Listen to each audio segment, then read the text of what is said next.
Yeah. Anyway, Ready? Hey. Hey. Back to episode number 12, 13, something like that. What are numbers? I can't count that I high. can't- I just Good do for it all our in accountant Excel. To say that, yeah.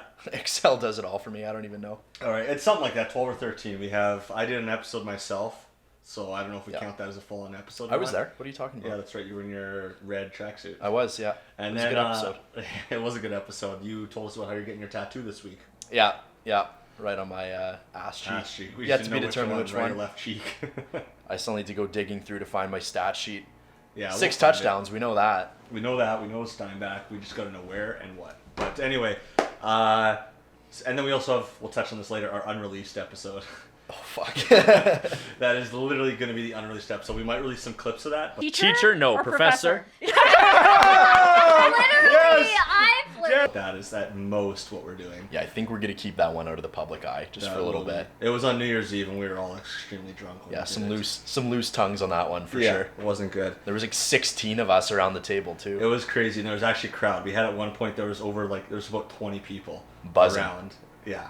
But anyways, wine. Wine today different. Wine. Yeah. We're doing a wine review today. Yeah, I had to not look disgusting on camera for Like, once. Normally, Like, dude, I didn't even know you owned a collared shirt until today. Right? I know. Like, do you even know what a collar is? I had to figure it out beforehand. I was determined between popped up or down was the debate. Oh, leave it up. Leave it up. Leave it up. Button undone. Or But you I'm good? done. No, actually, if I was down, I would undo one more. But Just a little bit. Just a little down bit. to the belly buttons, how Dan does his button-up shirts. I I wouldn't do the tie though. The tie like is the- too far for me. The air circulation is really good. When undoing the shirt, All my buttons are undone underneath the tie. Actually, I'm getting some ventilation in here right now. guys, I can see underneath that they are undone. It's good. It's wonderful. Where are we, Jim? We're at the Shrugging Doctor Winery. The Shrugging Doctor. Shrugging Doctor. And we are going to be getting some sage guidance from our spirit guide, Willows. Yeah, so let's just skip right to it. Let's just bring them on right now. Yeah, So no we can sense start- in even trying to No. pretend that I know anything about wine. No, just swing out. So Yeah. Willows, come on Come down, on, man. man. Yeah, There we go. applause, applause. Yeah. So Welcome to the jungle. yeah. Or I guess we're in your jungle, so Thank thanks you. for having us. Yeah, thanks for coming down. Thanks for having me. Yeah, it was just kind of a weird. You're definitely in the top 3 of Winnipeg Twitter. So I've been a admirer from afar of yours for a while. We'll take And, DJ Blitz down together, man. Don't worry. Oh, Oh, he's got nothing on. I don't know. Curling in squat racks and stuff. Oh, dude, did you see how much heat he got for yeah, that that one? was- Flack. Yeah. He's the only person who can post a video of doing a workout Like in the new year. Like, motivation. New Year, Yeah, New yeah. Me, And go everyone's get your like, stuff. And I was like, This dude, fucking idiot. you're doing girls in a squat rack? Yeah. But That's great. yeah, so I saw your episode at Little Brown Jug, and then I was like, hey, I own a liquor manufacturer. Yeah. Yes, you do. I like podcasts, so here we are. Here we are. Absolutely. And you have your own podcast, speaking of that. I do, yeah. It's Alcohol Beyond This Point. That's at Alcohol Beyond This Point on Instagram and Facebook. Yeah, my friend Tyler and I basically debate business topics while we drink. So we answer it sober, whatever the question of the day is. Yeah. And then we talk about it, debate it, we kind of steer off into whatever. And then as we're getting drunk, usually after our first bathroom break, that's when we reevaluate the question. And we see if we come to the same conclusion, basically. So That's Right. neat. It's not too dissimilar from what we do. Just we usually don't get drunk. Except we don't really debate anything. It just No. our content just gets worse. Like that's literally how it is. we try to. There's a lot of stuff I have to edit out of just like 5-minute silences where we're thinking. Yeah. But yeah, stream on Spotify. Alcohol Beyond This Nice. Point. Yeah. Nice. Solid. But yeah. And you So- said the whole debating thing was actually a Persian governmental Yeah, so principle. The Greek historian Herodotus noted that the ancient Persians used to debate in their government sober and then again under the influence of wine.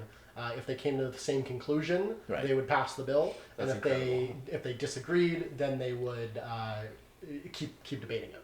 Right. And I guess the idea was. Sober minds kind of thing, like Yeah. drunk mind speaks as sober thought kind of thing, where Right. you had to kind of think the same. It had to be a good idea both ways. Both ways. Right. So that's actually in the little intro blurb that we have for the podcast. We apply that to business. Is that it's the same idea where the business ideas, because we started the podcast because me and him were doing this off camera. We were just getting drunk and working, we're both business people. He's a real estate investor and I'm in this. So we would have real business problems that I've worked through. Right. Just getting drunk with the kid. Yeah. And then so we're honestly, there's I think some value here. Yeah, sure. So we started putting it. That's legit how we did it too. Yeah. Yeah. We would just always go and sit down and just have multiple drinks, and we were like, man, some of this shit is actually ridiculous. People might want to hear some of it. Right? Yeah. Let's Emphasis on might. We still don't know. Yeah. Our numbers are flip-floppy at best. At best, well, I mean, we're very consistent. We posted once every week for a month and a half. Yeah. And then we posted once a month for 3 months. Yeah. Which is not the recipe for success when doing any sort of podcast, video show. Consistent content, I think. But, yeah, we have an announcement on that. We're doing some stuff later that we'll talk about. But, this is actually the unofficial conclusion of our season one. Yeah. This is a good farewell episode for a little bit. Exactly. I'm flattered. The reason- I get to be part So of that we'll be sharing clips from this one for the next 2 months or so. Yeah. And the reason that it's the end of season one is because it is going to be getting kill yourself busy in the realm of public accounting. Yeah. And it's audit season, tax season, and it's just going to be balls to the wall for a little Exactly. bit. So frankly, my own family is probably not going to see me for a little while. So mom and dad, I love you. We'll see you when I see you. Or never. Why don't we have some wine? Yes. I think that's a fantastic idea. We should go on with that. So why don't you explain to us which one of these wines is which here, and then we'll each pick one up and we'll each give them a shot here. Solid. So Try them out. we have one of our tasting boards here. So we just opened last month a tasting room in the winery. So winery is about 3 years old, but we just did the renos and built this beautiful lounge that we're sitting in right now. And so you can get one of these in the winery. We do either 5 glasses or 3 glasses. So I kind of poured a pretty varied lineup here, just so you can kind of try different things we make. So this, starting from closest to me and going to the end, it's also going to be going in progressively higher alcohol content. Okay. We start with our regular apple cider. So that cider we make in a old world style. So we don't carbonate it and we don't over sweeten it. Okay. So it's made in a really traditional kind of way. Okay. So it's not going to be like a lot of the traditional or normal ciders that you have places that are. A lot of them, as far as I've heard, they kind of got butchered by North America and the West. A lot of the, you go to a lot of places in England, you don't have carbonated cider. Right. So that Cool. there's that. Moving on, we have our that's our cranberry sangria. So that uses our cranberry wine as a base. Okay. And we add apple, orange, lemon, and a little bit of ginger. So it's a good kind of fruit flavor. That's a full one. It's either great for hot days or dreaming of hot days, depending on what we're doing. Dreaming today. Oh my god, what a godforsaken province, honestly. Yeah, legit. Just driving here was just a hell of a fun time with all that snow. I can imagine. Yeah. And what do we got after that? Moving on to one of our meads. So mead is wine made from honey. So it's made from all Manitoba honey. This is our apple cinnamon variant. So we basically mix our regular mead with what becomes our cider, so like an apple mash, and then we age it all in cinnamon. Dude, hold on. I drink pike with honey. Yeah. And I'm wondering if you add coffee, if you add pike to that. I mean, you know it. I don't know what can be turned into wine. So Will it ferment? we have a few customers that drink that warm. Okay. That warm it up and drink it. So that's, Pike mead. I tell people apple pie. That's what That's what it tastes like. That's what I tell people. Interesting. Then moving on to the couple of our fruit wines. That's our raspberry wine second in the end there. So that's one of our staples. I would say that's one of our core products. Yeah. So that's one sitting back here, right here. So it's 12% alcohol. You make it very similar to how you make a grape wine, but instead of grapes, you take raspberries, crush those, you take that juice and ferment that. So you get we try to stay very characteristic of the actual fruits we use. So no artificial flavors, no sweeteners, nothing like that. It's all the real fruits. Nice. And then right on the end there is our current seasonal. Every 3 months we have a new seasonal wine. Okay. So that's our blueberry wine. Cool. So that's seasonal for this quarter. Last seasonal was Saskatoon berry, and then next one up is our 2018 strawberry rhubarb. Ooh.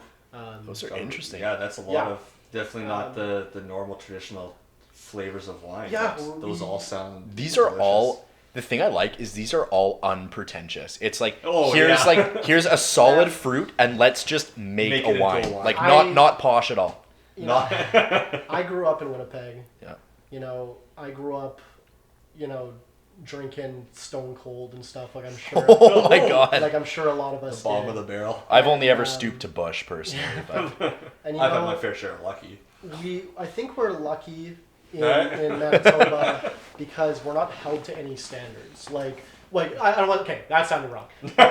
Bear with me. France, you got to make it a certain way in a certain place. Otherwise, it's not wine. Yeah, that's quite true. Even in BC and Ontario, you have to make it a certain way. Like they have the VQA and the BC VQA that regulate all. Like it needs to be this amount of BC fruit and they need whatever, et cetera, et cetera. Because we have no established industry here. Like I'm on the board of the Wine and Spirits Association of Manitoba. Yeah. So it's ourselves, Capital K Distillery, Patent 5 Distillery, Dead Horse Cider, B-Boys Meadery. I hope I'm not forgetting anyone. That's our association. And so I'm on the board there, so I'm pretty much the one that gatekeeps the quality, right? Nice. But, so in Manitoba, I just want to make stuff that tastes good. Of course. I don't want to have to go on tradition. I don't have, we just make stuff that tastes good. Yeah. And if I like how it tastes, then we put it in. And we'll put it in a bottle and sell it. So I think we have a lot of benefit like that. For sure. So what's your take on, there's such a pretentious kind of element to anything craft, your Manitoba's only winery, so obviously, as you said, you're kind of the gatekeeper for quality there, but the influx of microbreweries on the beer side, and this is our first time drinking something that's not beer. I mean, we had that Jim Beam that one time. Bourbon. I'm literally still feeling the Kentucky he hug, man. Died when he had that. So, quick story on that. I picked it up from the Jim Beam factory this summer when I was there, and I even got the bottle engraved with a drink with Jim and Dan on it when we were down there. But it was what's their top of their line stuff? I totally forget what it's called now. But anyway, it was supposed to be a 10-year bottle, 10-year aged in the barrel, and this one they knew was a 15-year aged bottle. And it's 40% alcohol, and it was 120 proof or something like that. And so we were drinking it. 60%. Is it?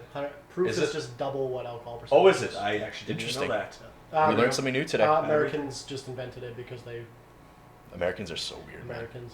Interesting. Look at that. We learned something new. Yeah, proof is literally just double the alcohol. The alcohol percentage. So I'm pretty sure it was 120 proof. So yeah, it must have been 60%. For instance, Bacardi 151 was 151 proof because it was 75% or whatever. Wow. Oh shit. That's strong. Interesting. Anyway, we had that, and I was sipping the whole episode because I knew how strong it was. Mm-hmm. And then Dan forgot. It was 5 minutes left in the show. And he still had a solid inch of this at the bottom, and he just slams it back. It was 2 inches actually. It was a lot. He died for a few minutes over there trying to consume that. I didn't know where I was for a bit.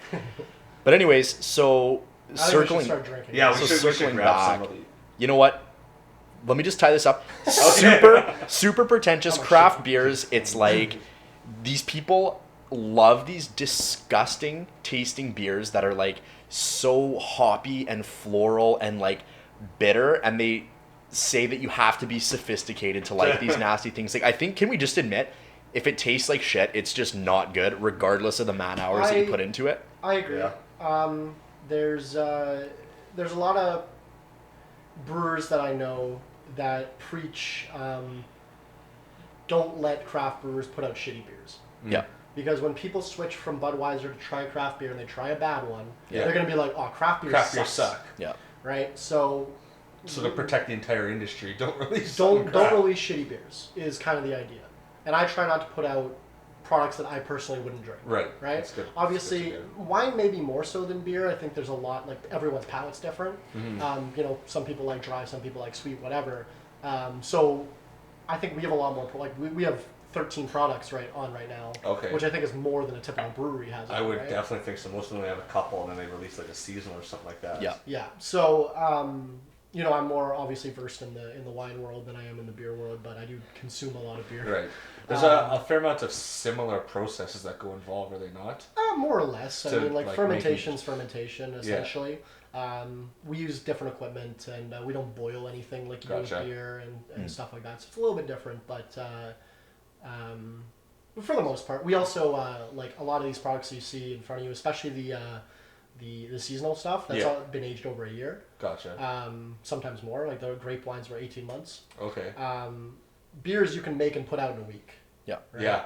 And there's no quality, but like Right. I'm sitting on this stuff. So I remember like there was a brewery here that was complaining about making a sour because we're like, oh, it takes 3 weeks to make, and I'm like, oh, great, I wish 3 weeks, yeah. So The hardship. yeah. So because even like our meads, like the meads are longest fermentation. That's like 6 weeks usually of like, Okay. just fermenting. That's this guy here. Right? Yeah, the original one. That's the apple cinnamon, but Yeah. that's like 6 weeks of just fermenting. Okay. Dibs.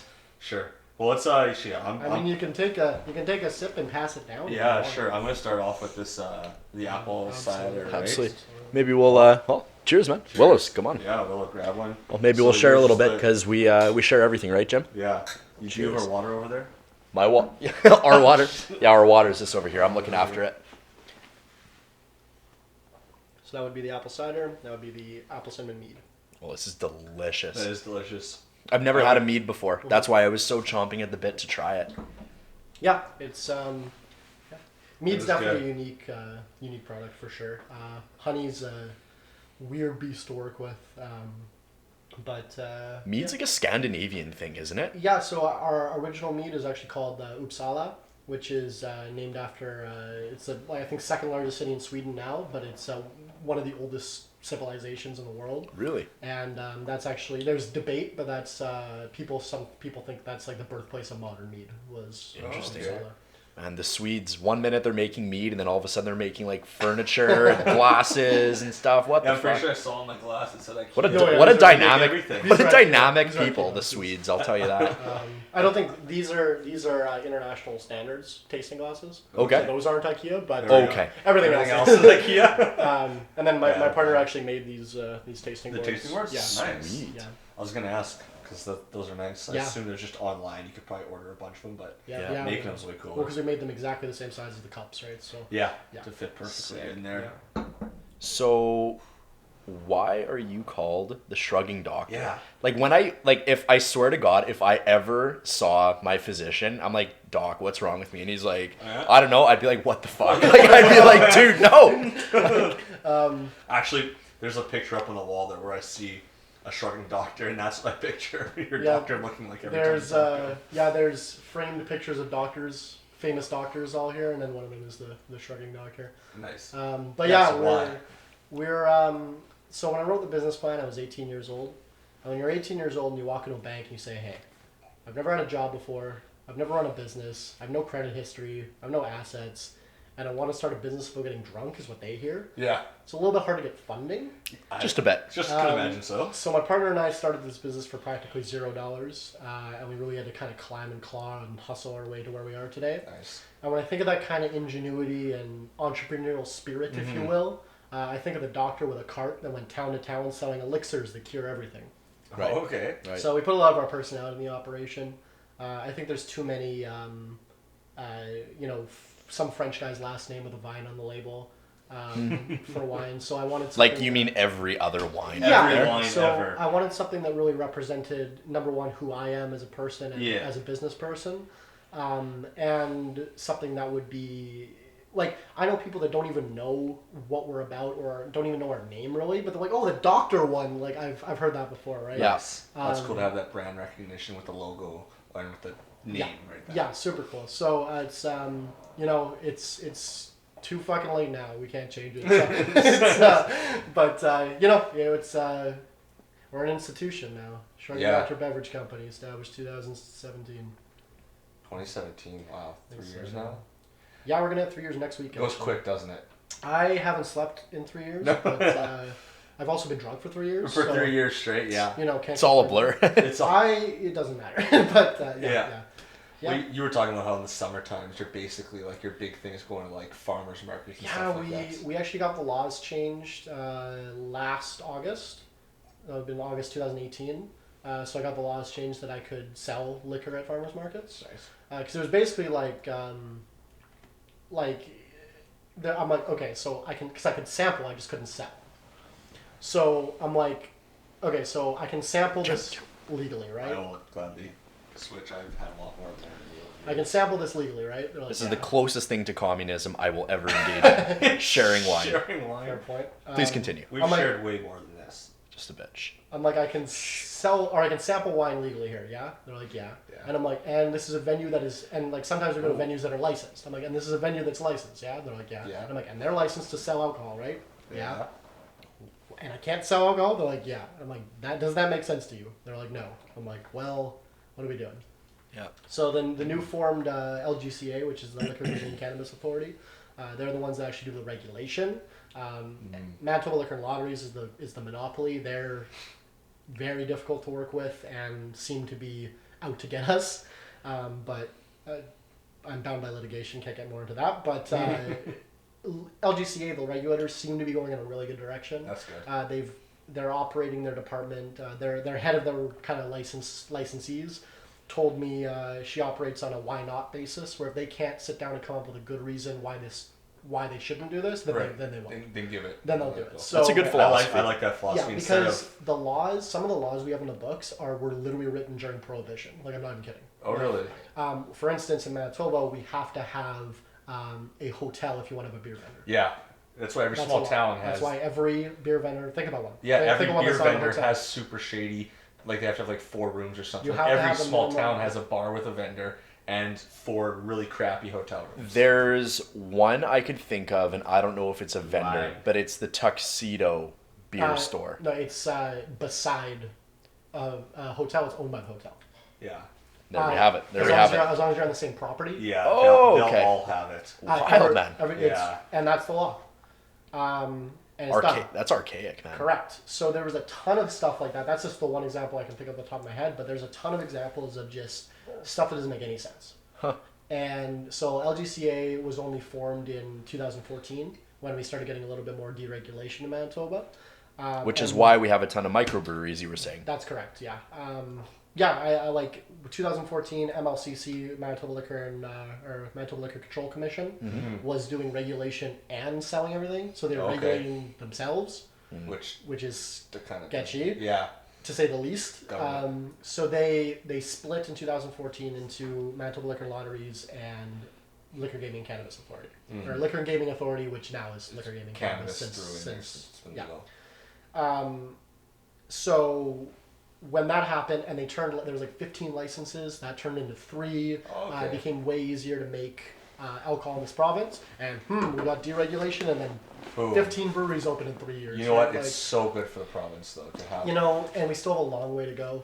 Yeah. But I think, one of my friends owns the largest winery in Saskatchewan. Oh. And we're describing this situation. She's just laughing. She's like, yeah, it sounds like Saskatchewan 15 years ago. Yeah. Oh, really? So we're 15 years behind the curve, basically. Yeah, we're 15 years behind the rest of Canada, and then we're 30 years behind the rest of North America, and then we're 50 years behind Europe. So, but it is what it is. I mean, Winnipeggers are notoriously slow to adapt new things. So, it takes long to get to the prairies.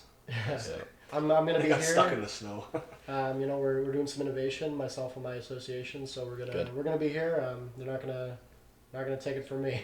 Good. So it's a good mentality, good spirit. One of my good friends used to play football with him. He was actually my center when I threw for 6 touchdowns against Steinbach in 2013. I remember that game vividly. But so do I. Anyways, if I literally died in the parking lot after that game, that would be how I'd want to go out. And I'm never gonna have that again. So I'm fucking 1 minute I'm just ripping up Steinbach, and now I'm an accountant. Go figure. Man, life sucks. What the fuck? Went from ripping up Steinbach to ripping up the books. Oh my god. Jesus. No, that's illegal. But anyways, creative accounting has and always will be illegal, I guess, unless you're okay. So I'm not hiring him. Unless you're Enron. No, you're an entrepreneur. You're a Manitoba small business owner. You want to analyze. I don't need a straight edge accountant. Write everything off. Everything. And tell the CRA to come at you. But anyways, I'm getting audited next or 2 weeks. Oh. Are you? Yeah. By the CRA or CRA you're getting is excise division though. Okay. Yeah. Okay. So it's not your accountant that's coming in to do an audit. It's CRA is saying, "Hey, we're fucking auditing you." Yeah, we're overdue for one, honestly. Oh yeah. They look at production records and sales. Yeah, I'm gonna get separate tighter on breweries and beverage companies. I think we're probably just small. Yeah. We just kind of. I was telling Dan, I got audited for my 2018 taxes, and they determined that they owed me $66 more. Aha! Yeah. I just got a random check in the mail saying, we ordered your thing, and we determined we owe you $66 more, so here it is. So I was like, cool. That's where I think you should have had the check in your hand, taken it behind with a dick pic, and mailed it in. Like, manually mailed it in to CRA and just let them know. No, they fuck gave you me guys. the check. That's what I mean. Yeah. Yeah, but just tell them to go fuck themselves. Like, yeah, I'm taking your money. I'm taking your money and running. Well, technically, it's your money that they were just holding on to for longer. Yeah, and making interest on it. Yeah, exactly. Time value. My interest on the $66. Time value of money is not considered by the CRA. Yeah, exactly. Anyways. My very shady accountant said I could have made at least 5 to 8% on that year over year for 2 years now. SMH. Yeah, by investing in wineries like this. Exactly. Hey? I could have helped Willows here start off with $66. I'll take your money for exactly 0% of my business. And there, You can have wine. it's a Dragon's Den episode all of a sudden. Perfect. So you're a customer, is what we're saying. Essentially, yeah. You Yeah, give me but money, I give you a my product. partner and I put in $50 of our own money to start the business. So that's the paid up capital is $50 each. Yeah, we split $25 each to buy homebrew equipment. Okay. And It was just a homebrew kit, and that's how it started. Yeah, and then that's how we got our recipes established while we were writing the business plan and everything. Wow. And then I worked with an organization called Futurepreneur. Okay. I think Crown Corp, Okay. or at least government funded, that they deal with like under 29 entrepreneurs. Like, so they were able to broker. They gave us like 15 G's or something, and then they were able to broker a deal with the Business Development Bank of Canada. Yeah. To give us they like matched plus more or Nice. something. But all in, we started the business for less than $50,000. Yeah. Which for a manufacturing operation, It's extremely nothing. shoestring. And like I was telling this story to a brewery owner here years ago, and we were in the bar, so the music was playing. It was kind of loud, and he goes, $500,000 is pretty good. Like, it's less than we spent. Yeah. I'm like, Ooh. No, like, Take a zero off. Take yeah, a zero. knock off Yeah. is zero. Oh, yeah, damn. and it's like they're like, what? Excuse? You Like, did it for what? For what money? But yeah, we, we're the two of us are just hustlers, and we kind of just figured it out. And you know, I was always like, I'll just do more work to pay less, and Right. it is what it is. Do your own renos, do your own everything. It seems like you guys pretty much realized that any sort of higher education wouldn't serve you. You had the path pretty much right off the bat, and you did it, which is fantastic. Yeah, my partner is one of the smartest people I ever met. He's I don't know how, like, he has all this in his head and can just do recipes and come up with like the chemistry is kind of, I have a basic understanding of it, but it's beyond my practical understanding. But he can just fucking do all that, and he's a high school dropout. Yep. And then I have I proudly display my high school diploma. I had a 48 average that they were going to hold me back for until they said, you know what, we don't want to deal with. They said the quote was, "We don't want to see you again." I was not a very well behaved child in school, and so they rounded it up to a 50 and got rid of me. And then That says a lot about the schooling system. Yeah, but But hey, that brings some of the best entrepreneurs we have today, right? I think I owe the school system a lot, because if I wasn't so fucking bored, I would have never started to do my own shit. Like, if I they gave me nothing. Not only did they give me nothing, they probably hurt me by saying I'm an idiot for thinking the way I think. Your Like, entrepreneurial creativity sense. but because I'm such I hate authority. As soon as they told me I can't do it, I'm like, well, I'm gonna do it even harder now. Yeah, Like, exactly. So you thank them for nothing, but owe them everything. well, I mean, it's the whole like the trials and tribulations make you who you are. Right? You're like the human embodiment of every Ramones song ever, basically. You know what? I only know Blitzkrieg, Bob. You know what? On that note, why don't we take a word from our sponsors? So obviously we didn't have a sponsor there either. What do you mean? We had like tons. Tons of sponsors. People are tons. clamoring to sponsor. We just couldn't fit it in to the video. Sorry. Yeah. Our software couldn't support that volume. Shrugging.com. There we go. Coupon code Dan from Asper. For 10% off your We'll get you, order. free delivery. For a free tax return and 10% off your order. Perfect. So what are you having there? He's having that last That's one. our blueberry. Yeah. So Gotcha. This is good. It's sweet but fantastic. And what was this one that's again? that's our raspberry. Ooh, I like raspberry. So Yeah. So we make a lot of fruit wines out of local fruits. Yeah. Raspberry is one of our most popular. That's one of our core products. Yeah. And then the blueberries are seasonal for. That's good. I think I said that already. But. So, have you guys seen any good movies lately? Like, I know you were mentioning that you're a pretty big film guy.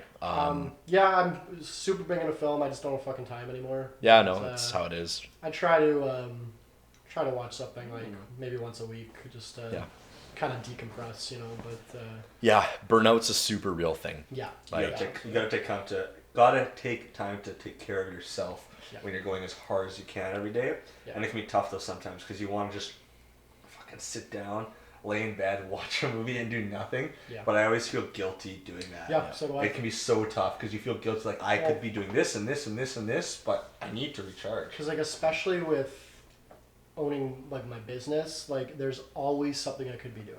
Always. There's It never never ends. not. There's never the work's never done. Even if I respond to all my emails, I'm done all my meetings, everything's prepared.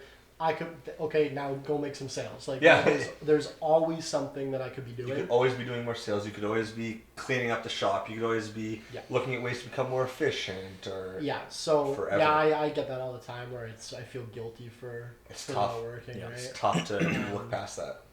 But yeah, I mean, like I'm trying to focus more on that. This year coming up, my 2019 was not the best year I had for a lot of personal reasons. Okay. And so I've been trying to focus more on kind of, you know, like hiring employees definitely helped with that. We hired our first 2 employees this summer, just passed. what are their roles? One is in sales and promotions, Good. and then the other one is in assists in winemaking and, Good. And bartending and stuff. So. Nice. 2 anchor positions. I Yeah, would say. definitely. I mean, like we hired them originally because, like I said, in the summer we were doing farmers markets, and we were doing 15 a week plus other events. So it was about 120 That's hours. nuts. 15 a week. It was about 120 hours a week of work that needed to be done. Plus, you know, I was on call for delivery 3 days a week. Plus, I have to still do sales and stuff. Right. Plus everything else. Like we're still bottling. We're still doing So- whatever. But on Saturdays and Thursdays, we had 3 at the same time. Okay. So as much as I want to just not sleep and do work, Yeah. I haven't perfected the being in 2 places at once thing yet. No. Right. So If you figure it out, let us know, because you could be hella rich if you can. I will sell it. I'll put it in a book.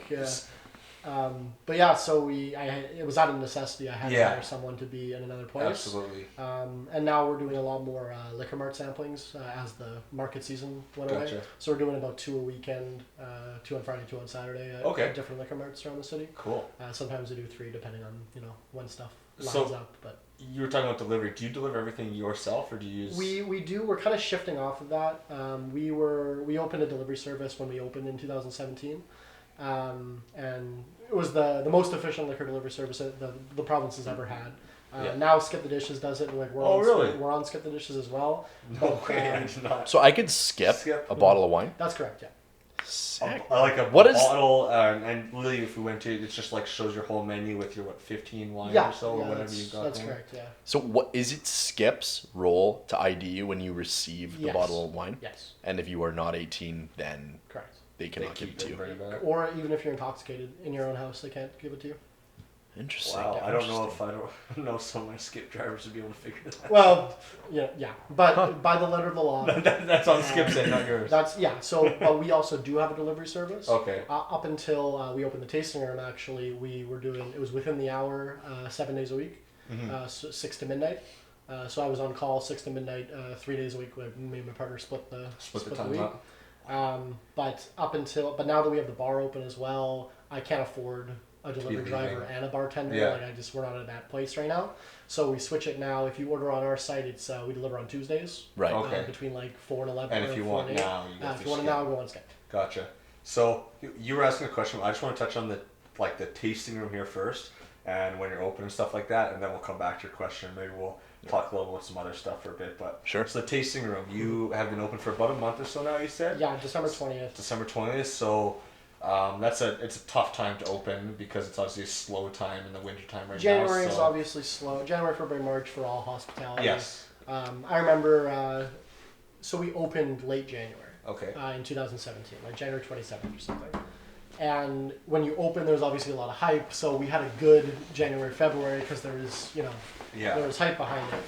But my following year, so 13 months in, Christmas goes by, we do super busy in December, and then it's like January 5th, we haven't got a single sale, we haven't done a single order, we haven't sold anything. I'm like, we're going out of business. This is it. We're done. Like, no one likes us anymore. No one's drinking us. We're the fine. hype is gone. Yeah. And then, so I was telling that to someone who owns a bar, and he's like, oh no, man, I lay off half my staff in January, February, March. Really? Because everyone's on either, well, everyone's broke from the holidays.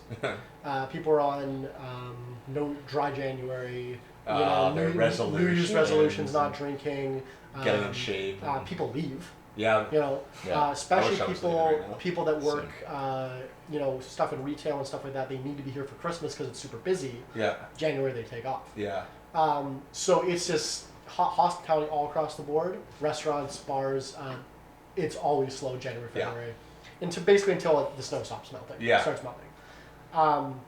So yeah, I mean, like it's not the busiest time right now, but we still have a steady kind of few people coming in, and it's honestly like none of us have ever bartended before in our lives, so so maybe it's good to train on when it's not super busy, right? So. Well, for those of you who don't know, if you're listening or if you're watching this, Shrugging Doctor, literally just Google it. Like it's on Google Maps. That's literally how I figured out how to get here. So we're on Brooklyn Street, is it? Brooklyn Street. So we're just off of St. James and Winnipeg, between Silver and St. Matthews. Yeah. So if you're in the Polo Park area, anywhere around there, you're literally minutes away. This whole St. James area. So come down. We're open 5 to 11 Thursday to Sunday right now. Okay. Google the hours. They may have changed by the time you're listening to this, but as of now, Thursday to Sunday, 5 to 11. Yeah. So just take a look at it on Google. This room right here that we're in, you can literally come sit here and taste some of this wine that we're tasting. Have a wine. Read a little book. I'm looking at one that's about pirates. There we go. We can read. There's all like old literature. There's a bunch of medical encyclopedias. Every book you guys could find from. And then, there's at thrift stores, whatever. But but it's real chill. It's nice. So they got a little tasting room type here you can sit in. Whereas you can see Will and I are on a couch down in the chair. We got a table in the corner. And then over in kind of the main room there is like a bar top where you can actually sit and chat with Willow for a little bit even and have some wine. What if we wanted to eat? What do you serve? We have a charcuterie board. Staple. Meat, cheese. Staple. Absolute staple. And it's all Manitoba stuff. Good. So it's DeLuca's meats, Bothwell cheese, Elman's pickles, Smack Dab mustard. Phenomenal. So it's all Manitoba ingredients, except crackers. If you're a local cracker manufacturer, hit me up. I can't find local crackers. But crackers. Do we have a local cracker? He is the local cracker. But I am the cracker, the whitest guy. You and DJ Blitz. Yeah, both named Daniel. Freaking Daniel. He ruined the name Daniel for the rest of us, though. Daniel Badone, Daniel Mortimer. And then I'm mad about it, man. I'm mad. Because it just hit me that you're both named Daniel. God damn it. I had no clue. Wow. Fucking DJ Blitz, man. Can we talk about literally anything that's not DJ Blitz right now? We also have some snacks. Oh, good. We just have like bags of chips. We have got some hot rods over there, goldfish crackers, obviously. Staple as well. Obviously. And then... goldfish pair well with the apple cider wine, in my opinion. Yeah, exactly. You can dip them in the wine, I guess. Like a cookie. Just maybe I wouldn't... Maybe I take that back. Don't dip it in the wine. Don't dip it. Yeah. But, like soda crackers in a soup. Just like... exactly. Come on. That goldfish. I just ruined wine, man. Like we tried to dress nice to be fancy for it, but turns disgusting. out a wine for us is fruity wines. And then we have cocktails as well. Yep. So we have a small cocktail list, like 5 cocktails, but we make, each one has like a different one of our core products. Okay. So we have like basically a Cosmo, but with our cranberry wine. So kind of a sour. Yeah, James. So our buddy James, last night, Dan was over at my place, so was my buddy James, and he was talking about how he makes these crazy cocktails always. Like he came over for New Year's, and did you see when he unpacked his bag on New Year's? Literally my entire kitchen table, like it's probably twice the size of that table there. Just full of different drinks, beers, mixes, ice, different flavor shots and stuff like that. And he talked about using one of these wines. Because he makes a cocktail with simple syrup and Chambord. And Chambord is raspberry liqueur. Mm-hmm. And he mentioned that, I mean, some of your wines is... How is the raspberry? You know what? Let's trade. Let's trade. The raspberry's good. Raspberry, if it's on the sweeter side... And what was this one again? Blueberry. I'm not a huge blueberry fan, just like... the fruit itself. Right. So we'll see how that goes. But the raspberry, I did like that. Oh man, this is like jam. It's delicious. 12% alcohol in that one. Oh yeah. Yeah. Just get me hammered. But you could almost. This is sweet enough that instead of Chambord and simple syrup, you could just do a larger volume of this. Yeah. And include it in the cocktail. Yeah, totally. Interesting. We'll have to let him know. We'll let James We got a know. whole cocktail specialty list. Are all of these retailed in the LC? We have 7 products with them. Okay. So that'll be our apple cider, our raspberry wine, our cranberry wine, our 2 meads, and then seasonal our sangria, and then seasonally our Saskatoon wine. Great. So the blueberry, you have to come in to get. Any of the seasonals are typically small batch. They can only be available through this store. We also do the home delivery, like I talked about, and any events that we go to that we sell at farmers markets, etc. Nice. Cool. Good. Man, that's sick. That's cool. Yeah, James could definitely create some pretty crazy concoctions. Monty Sex Potion, Monty Sex baby. Potion. I've had some friend of mine owns a bartending company where you can like hire his people to like go to your wedding or whatever and Yeah. No way, do bartending. And cool. I've had him. I've been like make this into something, and Yeah. we've had some crazy good stuff just at random whatever. But the trick is here we can only use the stuff that we make. You make. So we're kind of hands tied a little bit. Right. But we are working. I'm just getting government approval, but we're making basically just a shitty vodka, just in enough volume to make cocktails with. Gotcha. Okay. So we're not gonna like retail it, but we're just gonna make. Why don't you hit up Patent 5? Or are they in like prohibitively expensive? No, I can't use other people's products. Oh, you can. Oh. That's a license. Yeah, we're not licensed as a bar. We're not a brew pub. It's licensed. As I can tasting. only have my. Yeah, you products. said there was a special name for you. It's not a tasting unique room or a... hospitality venue technically. Right. Interesting. But yeah, Well, I let's can see. only sell my products. And it's probably an absolute boondoggle to get licensed as a full-fledged bar. I couldn't with. You need to put in handicapped bathrooms and.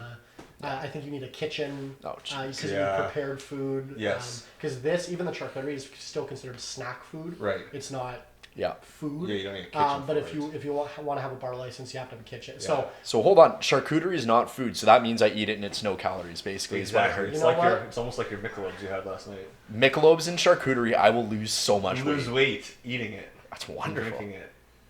Wow, the Michelob and charcuterie diet. I'm on a diet right now, and I hate myself. I'm always hungry, but I'm on a diet too. I only had 3 mama burgers on the way today. I'm trying to do like lean meats, like lean proteins. Yep. I used to eat like ramen and macaroni for like every meal. So Yeah, good for you. Yeah. yeah, so Those are cutting foods. yeah, That's so what I I eat half the time. cut out all that shit. I'm trying to do low carbs, no processed sugars, lean meat. You literally described my entire diet right there. Yeah. Yeah, That and so- Subway. Yeah. That's what I've been trying to do. But I haven't cut out beer, so You can't, I man. still drink like 15 drinks a day, so I can't, you know. Man, you must have a liver like absolute titanium. Oh, I will go shot for shot with anybody. Fuck. That's- That'll be next episode. Next episode, shot for shot with Willis from Shrugging Doctor. I'll take that bet. Like I think I can outdrink anyone I've ever met. Watch Dan try to not die as he as he tries to keep up with Willows. My That's birthday incredible. 2 years ago, I took a Snapchat every shot I took. Jesus Christ. 39 before I went to bed. Man, like Speaking of that, I don't know where I'm going with this. Where do we?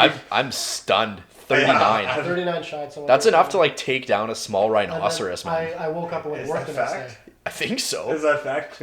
Woke up at 9 a.m., came in here and did work the next day. So Yeah, Remarkable. That's entrepreneurial life. So you would literally like 10 minutes ago you asked about movies. Yes. And Yeah. Okay. Yeah. Let's bring it back. I needed to we need to gush. vent I don't. gush about this movie. I like movies. Like I like going to movies, and I don't necessarily consume film as like a critic. Like I don't deconstruct movies. Right. Like I'm friends with a guy who's in film study at the U of M, and he's the kind of guy where he doesn't like his phrasing isn't I don't go watch a movie at the theater. He's like I go see a film at the cinema. And that's like a very powerful distinction to make, because that's just the kind of eye that he has for things Yeah. and just cinematography and I can story relate building. to that. But so I've seen a lot of movies lately, and I'm like, man, this is good. Like I saw Ad Astra was really good. The Joker was super good. But last week I went to go see 1917 Well, with heard phenomenal things about it. yeah, I went to go see 1917 with this guy, and it is maybe like one for sure top 5 best movies I've ever seen. Really? Period. But it is without a question the best war movie I've ever seen. I- Like and I've better seen than any.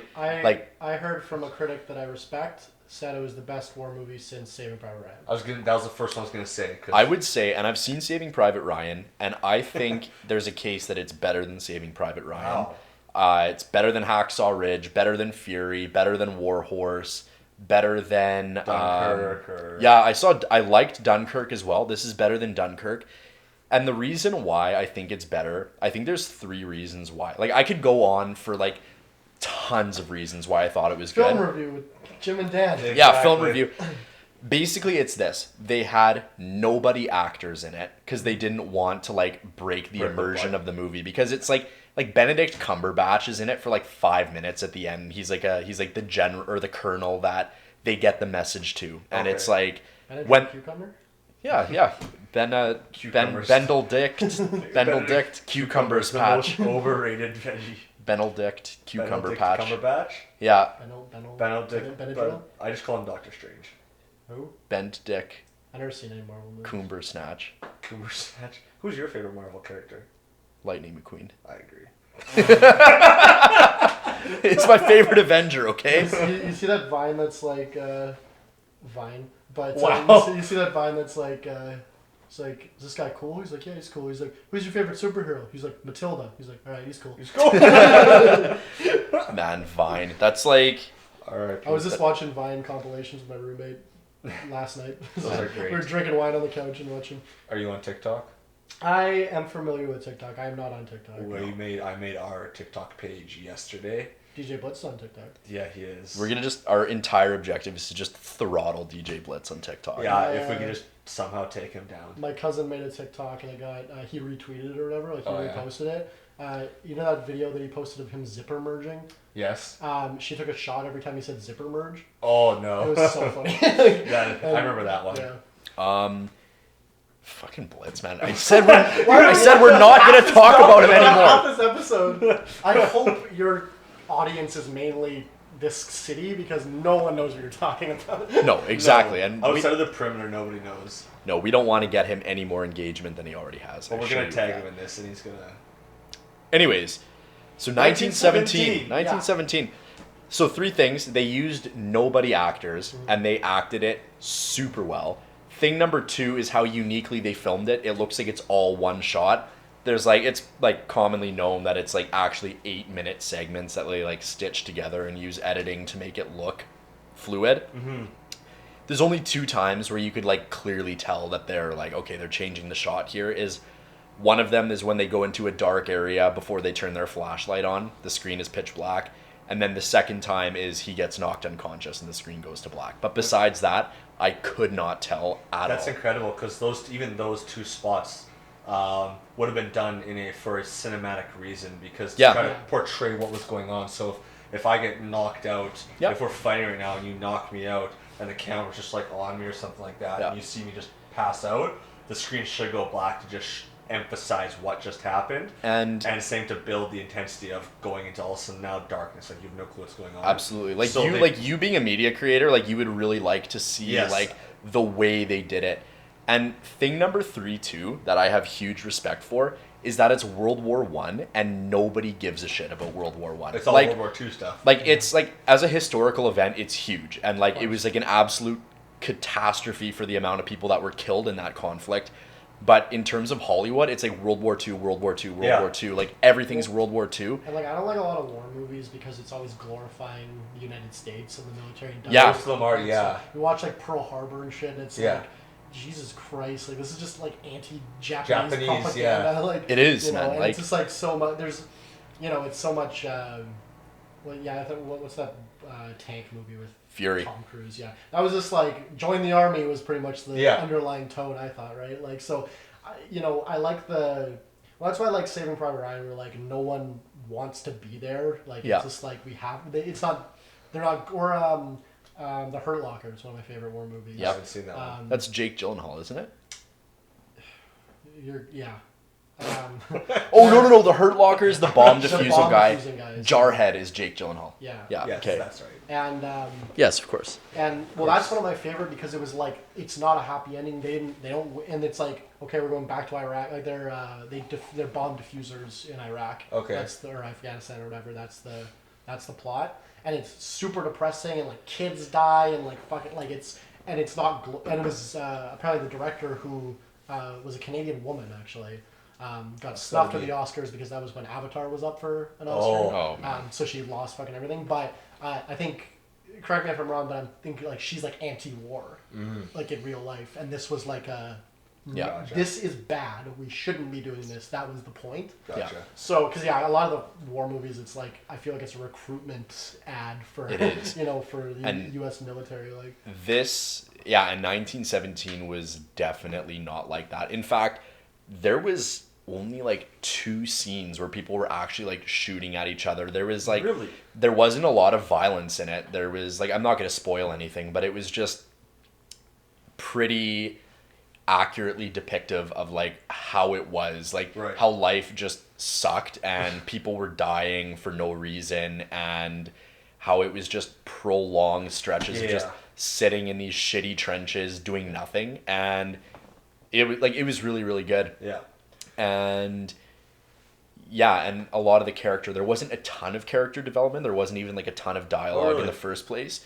But everybody that was like a character in the movie, like nobody was like rah about like, yeah, like World War One, like we're gonna take it to Germany kind of thing. Like it was just like everybody hated being there, and it was like very obvious Real. that the tone was overwhelmingly negative. Like nah, like you which I gotta respect, like if there's literally one thing you do this week besides like I don't know, showing up to work, go see 1917. don't show up to work even. Watch it first. Like, Watch Yeah. it first. actually, I'm changing my answer. Best war movie ever: Inglourious Bastards.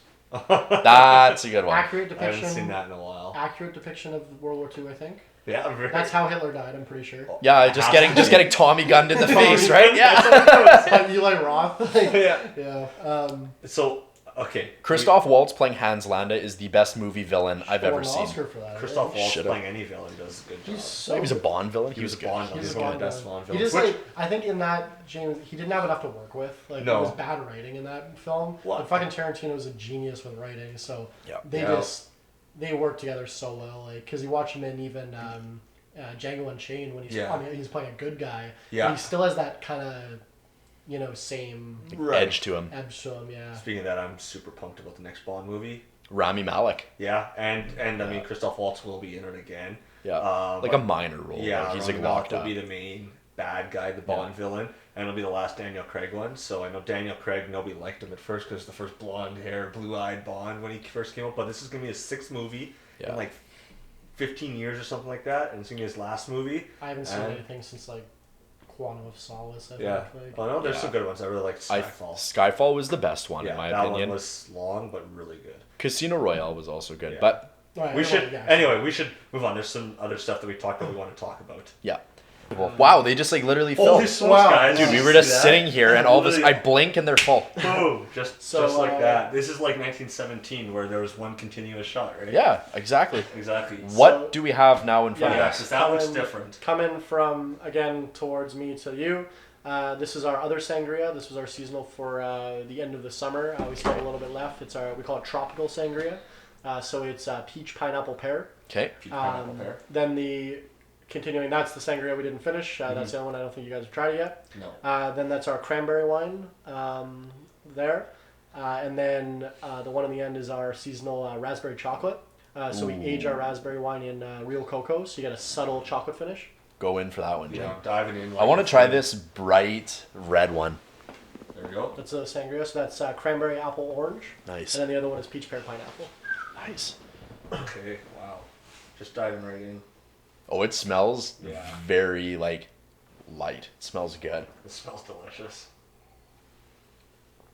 Oh yeah. I would. It's good. This one's a sangria, you said? That's a sangria. Yeah, they're $10.99 for the 750 ml. I honestly think that like adding ice and then like a little bit of something that's carbonated, like a soda to that would rock my shit in in like Okay. July, August. I've heard customers will throw frozen fruit in there. Oh yeah. frozen strawberries, something like that. Yep. Yeah. These are flexible drinks. Yeah, man. We try to cover every palate. Yeah. It's kind of the That's idea. definitely, yeah, these are definitely across the board with what we got here. Good. So, go ahead. Earlier we were like I think this is just kind of funny. So earlier we were talking about how you got to take some time for yourself and you got to decompress, and if you're busy, blah blah blah, whatever. We're all super busy, but like exercising, going to the gym, just stepping back and doing a little bit of physical exercise, obviously physical benefits, but it's good because it kind of clears out your mind a little bit. It decompresses you that way. Totally. But I was at the gym today and I was just thinking about the degrees of like being jacked, like because there's stages, but there's like archetypes of each type of guy, and I was just trying to be observant, What like gym do you go to? around me. I go to Shapes. Okay, I feel like that would also play a role. What type of gym Oh, you go to? tons of steroids in the locker room, but like it's whatever. It is Like I clearly do tons. I'm huge, guys. Like I'm Right. literally jacked, but I'm my own type. But Yeah. no, I was like looking around, and I think that you fall into like a category, and I want some feedback on this. But I was thinking, in no particular order, there's like the tan 55-year-old bald white guy with tattoos jacked. Unnecessarily jacked. Like unnecessarily jacked for their age. Like these guys are probably semi-retired and they're just do a ton of roids Yeah. to accelerate the process. Yeah. But they're just huge. Okay, so that's your level one. Like- it is a very descriptive. Like that's category 1. I don't know where they are on the hierarchy of this. I think category 2 is like the lean young guy, like just like, like early 20s or whatever, just goes to the gym and has a bit of muscle, like nothing overly remarkable, Yeah. but like that's another category. Okay. Then the third category is like 5'6" Filipino guy who's an absolute brick house. Dude. And don't pretend you don't Okay. know what I'm talking Okay, about. You and look I used to go to anywhere. the same gym. Yeah, we went to Accelerate. Acceleration. Yeah. And Sherwin. Sherwin. Yeah, dude, that was Sherwin. Sherwin was like 5'7" and jacked. Like absolutely jacked, and you go Played anywhere. basketball. And I don't know what Filipino parents are feeding their kids, but these guys are just consistently jacked, man. Like even like all my They can't Filipino grow, but friends they're just jacked. put on muscle insanely fast. We'll have to have Sherwin on the show. Sherwin. Sherwin was a beauty. Yeah, he was. I That guy love was. Sherwin. That guy was sick. Another entrepreneur, started his own. I remember because when I started business school, I had one more year of football after high school. I played like in a majors league. It was the biggest waste of time of my life. But anyways, I was talking to Sherwin, and he was saying, so he started as an entrepreneur. He started a gym and personal training facility called Acceleration Performance. It was great. Tons of pro football players, CFL, would work out there and do their I worked out training with there. Reeves one day, Jordan Reeves. Oh yeah. Like one of our trainers, Benny Downs on Instagram. Yeah. He trained me and him. He's like, "Do you mind if I train you both?" I'm like, "Yeah, sure." Dude was a fucking unit. Like, yeah. We would do the same exercises and whatever it was. Let's just call it. I don't even know what you would call them. Let's just say we're doing shoulder presses with dumbbells. I'm doing like 55s or 60 or something like that. Like Yep. pressing, and that's like getting into it, and I'm like feeling good. He's over there with like, I don't know, 300-pound dumbbells over there, dude, just like repping them out, like whatever's going on. Dude. He's an absolute machine. Donovan Alexander used to be a safety in the CFL, and he trained there. And he had a heart condition as a kid. He got major life-changing surgery when he was like He still managed to play pro football. super young. Yeah, he's really involved with the Variety Club of Manitoba. Anyway, Very he nice trained guy. Acceleration. He trained acceleration, and we used to do hill runs for speed and conditioning on Sundays when I was still training there for football.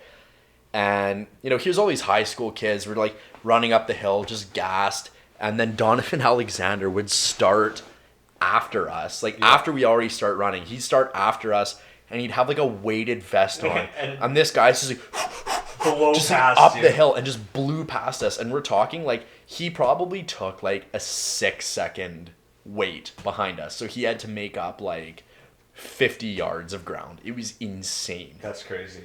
But It's a Yeah. So, anyways, so Sherman owned this restaurant or fucking restaurant. No, he wanted to own a restaurant though, and that's where I was going. So nice he segue, sure, so he sure. owned this. We'll call Sherman out on this one. He owned no, and he might even remember this conversation. Probably not, but so he owned this personal training and fitness thing, and he said he wanted another business, and I was like, oh, like, you're just going to expand your operation, and he said no. He said, I don't care if I'm selling like donuts or own a restaurant or do something. He's like, I just want another business, and like he's like, I don't even want it to do anything with fitness whatsoever.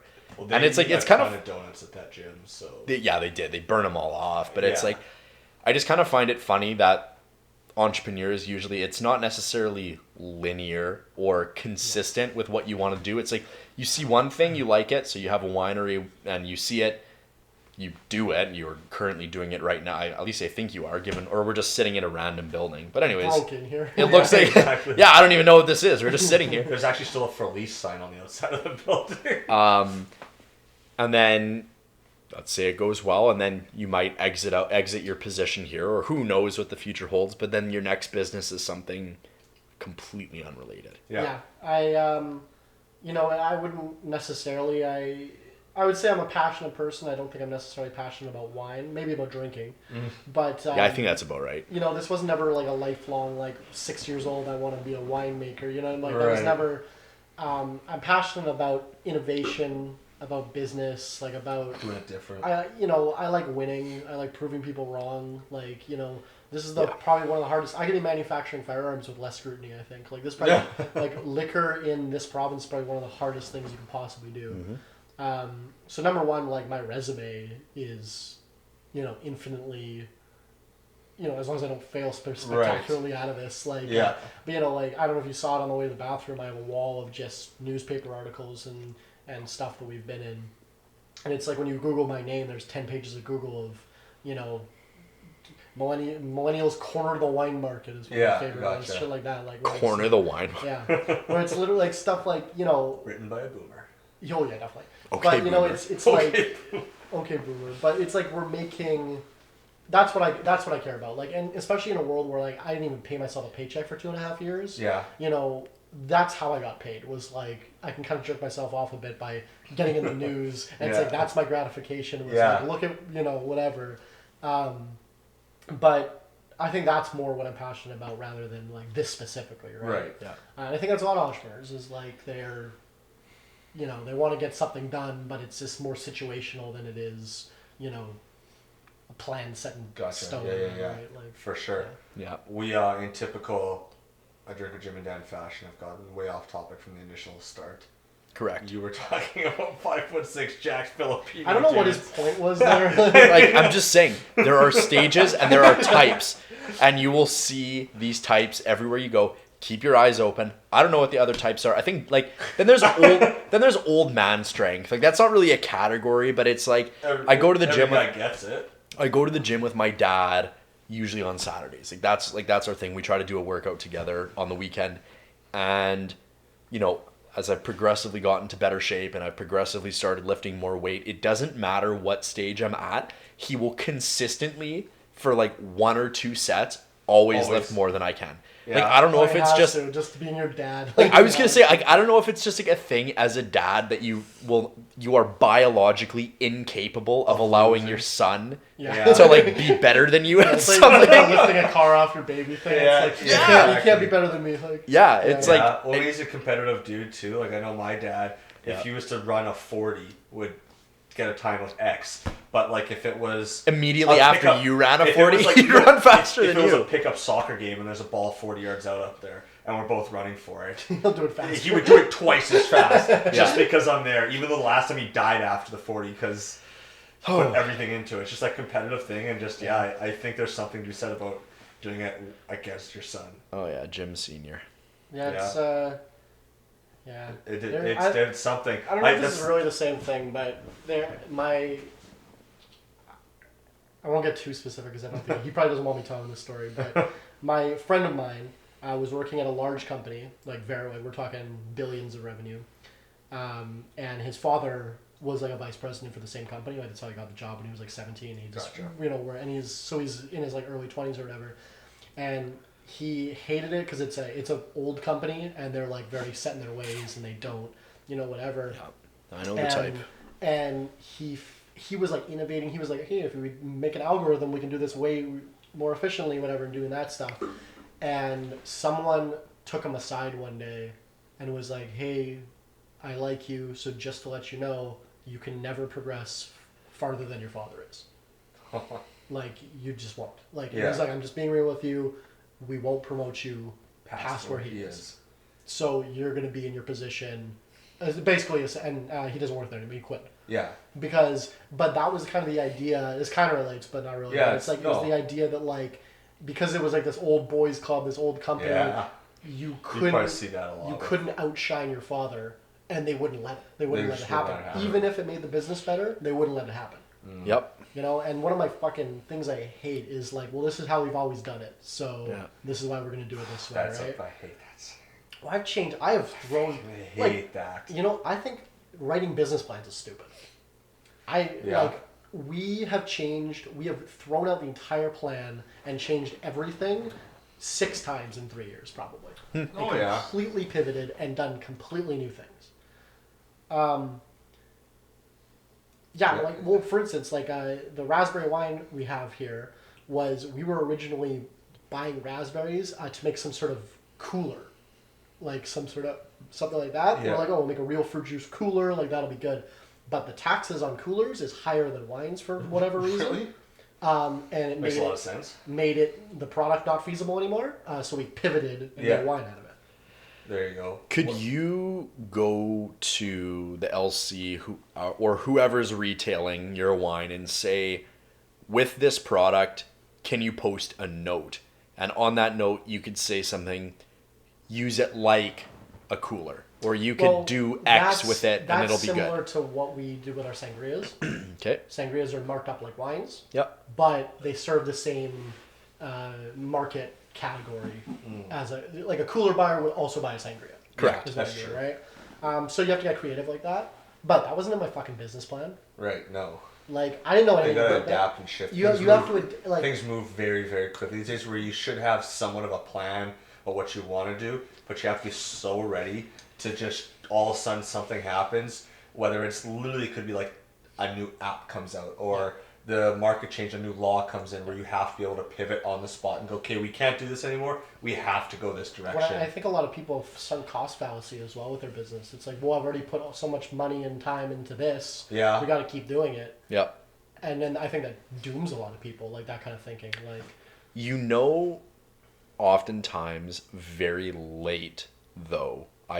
From what I can observe, you find out late if something's going to work or not, because when you sink a ton of time and you sink a ton of money and a lot of effort into something, it'll just be not working until all of a sudden, boom, it's working. And that happens very late in that development stage. Whereas if you were to jump ship early, you're rolling the dice and saying, I already know it's not going to work. So you have to have a comprehensive knowledge to make judgment calls like that. You have to be patient with things. I also do a lot of that, but with my gut, honestly. Yeah. Like, I think that's an underrated thing. It's an intangible. I think that, that like ingenuity is the word I use all the time. Like, there's stuff that I didn't know fucking anything about this industry when I wrote the business plan when I got into it. And by the time we got into it, which is the case for a lot of startups. I think so. And by the time we got into it, it was too fucking late. I was gonna, but I talked about this on my podcast where I was saying that I think my naivete and ignorance was probably one of the reasons why I succeeded. Yeah. Because I agree. I remember, and this kind of ties into another thing where it's like my year 1.5, 2, I was kind of plateauing, and we made some changes, and now we're doing a lot better. Again.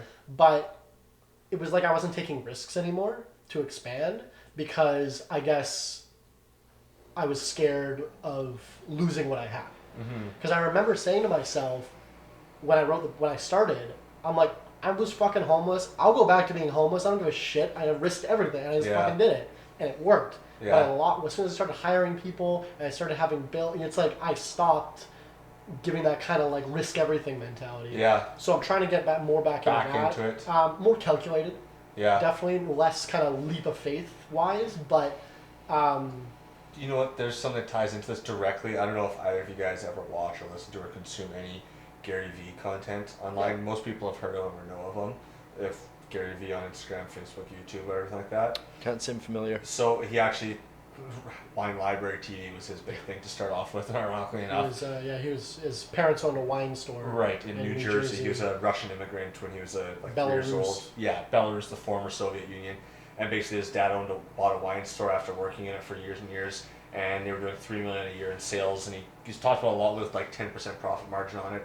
To in 5 years, once he started taking over, ran it up to $60 million in sales with like a 25% profit margin. And he did it mostly by Google AdWords. Google AdWords. He And bought the email marketing. He's like, I own the word wine for 6 cents a click for 3 years before someone fucking outbid me on Google. So he's very big at getting into trends before they start. And he's he's huge like on TikTok and stuff right now. Yeah, he's like a seed round investor in TikTok. He was a second round in Uber, third round in Facebook, Snapchat. He's invested in a lot of those because he kind of has a knack for seeing where the attention is going and where it is right now. But he was talking about I think he was on someone else's podcast or it was his own show where they were talking about risk, and from the outside world, people think that the entrepreneur is being super risky with what they're trying to do or what they're doing, but to the entrepreneur themselves, it's not a risk. Yeah. It's literally just what you have to do. Yeah. Like it's like right now, it's like I want to expand. I have to sell my house or I have to stop renting for $1,500 a month and I have to move in with my partner or go homeless and sleep on a couch for the next 6 months for $100 a month so that I can invest all that extra money into this new bottling process, a new wine. And everybody else goes, man, that's super risky. What if it doesn't work out? And it's like, well, what if it doesn't? And that's kind of that reminded me of that where he says to an entrepreneur, it's not risky. It's just what you have to do. Like there's this is probably one of my most like right wing beliefs is like if you can't afford rent, get a roommate. Yeah. Like skip a meal. Like just spend spend less. Just fucking whatever. Like I live with like 6 people because I couldn't fucking afford rent. Like, like exactly. Like it's just like, whatever. Like I'm not any smarter. To the contrary, I'd say. Yeah. I'm a fucking idiot. 48 GPA? I'm drunk all the time. Yeah, exactly. I'm fucking wasted. Like, I couldn't do a fucking college course to save my life. Like, I've seen some of that work. Like, yeah. So, probably if you're listening, and probably both of you in this room are a lot smarter than me, but the difference is I just fucking did it. Yep. Yeah, and that's I will the biggest thing. Achieve a lot more than a lot of people will in their entire lives because I just did it. Instead and of I showed up here every about single day, and I made a little bit of progress every day. Yep. And less progress than I maybe would have made it on a job or something, but compound effect, right? Yeah, that's that old thing where if you do 100% of your effort, and if you do 101% every day of your efforts instead of doing 99%, and it compounds, where at the end of the year it's like you're doing nothing. It's the rice thing, right? On the chessboard. Yes. Absolutely. Yeah. I am, of course, a proponent of post-secondary education, but let this just be known that not all post-secondary education is equal. Yeah. Because you said you just did it. You had an opportunity to just do it. I also created the opportunity. You also created the opportunity. Yeah. In a field such as accounting, you can't just go become a CPA. You cannot just become a CPA and you cannot just create an opportunity. It's a process, and once you have that technical knowledge and there's a difference between artificial barriers created by government regulation. For good reason, because otherwise, have you heard of Enron? If we didn't have taxation, then we wouldn't need CPAs, right? True. We also maybe wouldn't have roads, would we? Why? You're one of the. That's like saying, how do I wash my clothes if mom doesn't do it? What? How is that all the same? People can't build roads without the government? It's a fair point. Who's building the roads? It's not them. It's a construction company that they pay. Why don't we just pay the construction company? That's a good point as well. But then that also creates issues, logistical issues based on, we're not going to talk about roads for this, but it's also being said that roads will get built where money is, and then private interest will dictate how logistics functions. Fun fact, the most well-maintained road in Russia right now is through the like Ural Mountains, used by smugglers. Oh, really? To get like illegal stuff over the border. These drug smugglers maintain their own roads because the government won't do it. That's a very And it's Russian like, You know what? We have a road like that in Winnipeg. Not smuggling. It's Pritchard not Farm Smugglers Road. No, not Pritchard Farm Road. Pritchard Farm Road. I got a different story about that one. But we, the Moray Street Bridge between like Corden, I think it's Corden to Portage. Okay. So where it goes through, when you drive through it, it's one of the nicer roads in the city, and the bridge is one of the nicest bridges in the city. And the landscaping around it is one of the nicest landscapes around it. I don't know if this is still true. It was years ago. There was a golf course there. It used to be right there before, and it was the city wanted to they needed to put this road in, and it was actually rented too and taken care of privately. And I don't know if that's still true. I could be totally false now. It might be city run, but when it went up, it's one of the nicest bridges, nicest lights in all the city, nicest landscaping because it was being rented and privately operated. Yeah. But that's one Interesting. signal though. Free It's like market will Cronenberg. do it better than the government. Period. Yeah, it will. Now, and I will, going back to how this all started, schooling, I definitely don't think schooling is necessary for a ton of people. I definitely don't think people need to be going into I think debt to be going to school for a lot of the stuff they're doing. Now, having said that, you can't in the accounting world, you can get an audit done by someone who isn't certified or anything like that, but it's going to mean jack squat to the government, who is, as much as you don't want to believe in or don't agree with it, you have to because the rules we live by. And it's Yeah. often And not that's- even and it's si- often not even the government. A lot of times it's actually exchange commissions, which are Yeah. private Right. regulatory bodies that exist to make sure investors don't get ripped Well, off.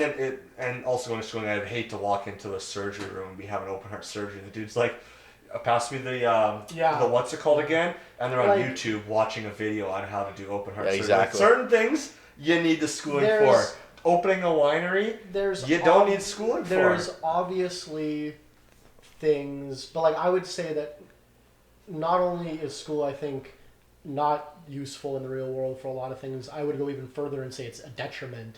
I think some of these business students, and I'm sure you've, had dealings with some of these kids, they're probably worse off when they get out I of would the agree. real world. I would agree with that. So The element of worse off is usually not from a standpoint of technical knowledge. From a technical knowledge standpoint, they're better off. They've done all these studies and they know all of these things. Technically, but a lot of the time it ends up with a distorted sense of reality. And my biggest pet peeve with the accounting program in Asper, I loved it. I had great professors, good classes, they were fair. It was a great program.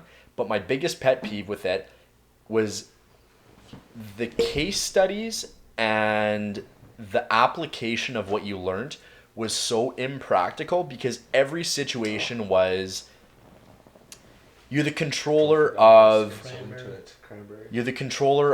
XYZ company. They had sales of $80 million and they can raise capital of X number of dollars in the bond market, blah, blah, blah. It was never shit like you've started a winery, you employ 5 people, your sales are X hundred $1,000. Here are your objectives, do it, or account for this. It was always decisions at like the high Fortune 500 company level. Yeah. And I'm probably, never say never, but I'm probably not going to be in that position, nor do I want to be. it's something like 80% of businesses in Canada make under $100,000 a year, and Which have is higher than that. less than one employee. Like it's just basically just owning a job. yeah, but I mean like Yeah. like that's not the reality for people. No. Like, moving, making high level moves with what hedge fund you're gonna Yeah. go to the other hedge fund and screw them I think like people get doing fixated suits on that. stuff. Yeah, like, exactly. I think people Like get those kind of fixated moves on aren't that. gonna be No. the real like the problems that I have to deal with is like I was saying with like margins. It's like, okay, well this markup's higher than this one, so you have to pivot like Yeah, you know what? You can go to business school. You can go to Red River for 2 years like I did. You can go to Asper for 4 years like you did. You can go to the best business. You can go to Harvard. You can go to best business school in the States to learn it. And you can go there for 2, 4, 6 years. And if you go there for 4 years, you'll learn all the technical aspects like you said. And then if you actually go and start your own business like you have there, you'll spend the next 2 years actually learning how to do business. Well, because like I obviously I don't know. I'm not familiar with what a business course looks like really. It's all but textbook. What am I learning in a textbook that I couldn't learn hands-on. hands-on? And honestly, with today's day, for business, Well, I think you get bad habits learning in a textbook. Like, yeah, you can, and you can learn a lot of this stuff. Like if you don't know how to do something now, you Yeah. literally just YouTube it, which sounds crazy. You can Well, like I literally- remember my partner was like making wine, and they're cylindrical tanks, and he's like, "Hey Google, what's the formula for for volume of a cylinder?" right, and it And just it's reads like, off. oh hey, yeah, and it's like, Yeah. So Completely Pi r different. squared times height. I think that's I what I it think is. that's what it is too. Yeah, I think that is true. Yeah, but it's like, I remember grade 6. Fuck I all you don't. guys. well, Mrs. Doig was my I can't teacher. remember a single thing, and like I was also a poor student, but I can't remember a single thing I've learned. No, in high I school, think right? for certain things, to sum it all up, you have to do it. You need to learn that technical skill once because it's the world we live in. You just have to do it. But for a lot of people, it's not necessary to go into the amount of debt because you're better off to just learn it by doing it. And you're better off like going into filmmaking. If I really wanted to be Make a on movie. Hollywood and make movies Make a and movie. just be on set, I shouldn't go to film school in Toronto Make a for movie. 4 years and spend 50, 100 grand, whatever it is on the schooling.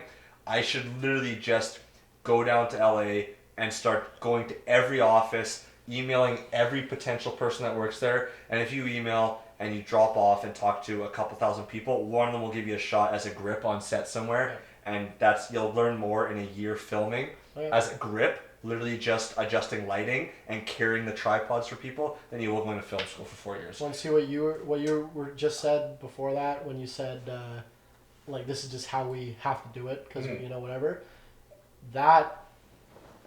That line right there is what made me do this, because that's not. Yeah. I'm like, fuck you. This is not how I have to do it. I can do whatever I want, Yeah. and I can do like.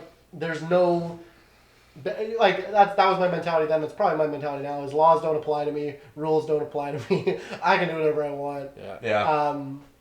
And them telling me like, well, you have to do this, you have to, and because like that was probably my parents and I are on good terms now, but back then we were not on very Right. good terms. But they're both teachers, Oh. so I was, So that's rough. I was raised, and I come from a long line of educators. Like my Okay. grandfather was a superintendent of schools. My father's two brothers are both teachers. They both married teachers. One of their kids a teacher. Like I come from a long line. So to be a 48 student and then to not just graduate, not go to college and start your own business. Well, is they're kind of they're messed like up. you go to school and you go to university and you get a job, and that's how you do it. And exactly what you said, like that's how we do it. That's just how you do it.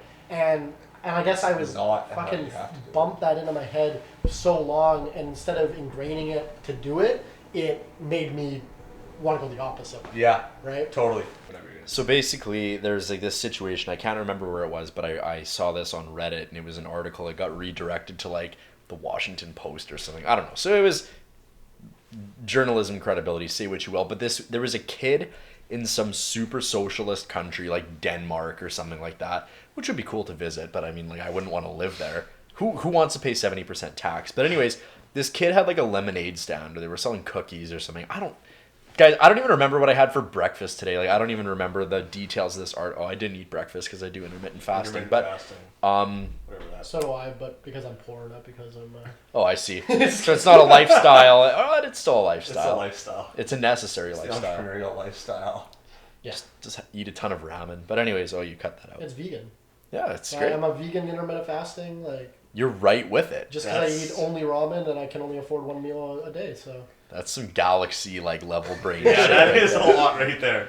So this Denmark kid that had a lemonade stand. this that sold Denmark cookies, kid first had of all, his- should have renamed his lemonade stand. This Denmark kid had his shit dismantled by the police, and he was forced to do a tax filing, or his family was, because apparently It's just it was let it was be. it was taxable income, right? Yeah. Well, they can't let it be because I know. those kinds of countries, even Canada, we're a bit of a nanny state. Not gonna lie, well, not a bit. We are. We are.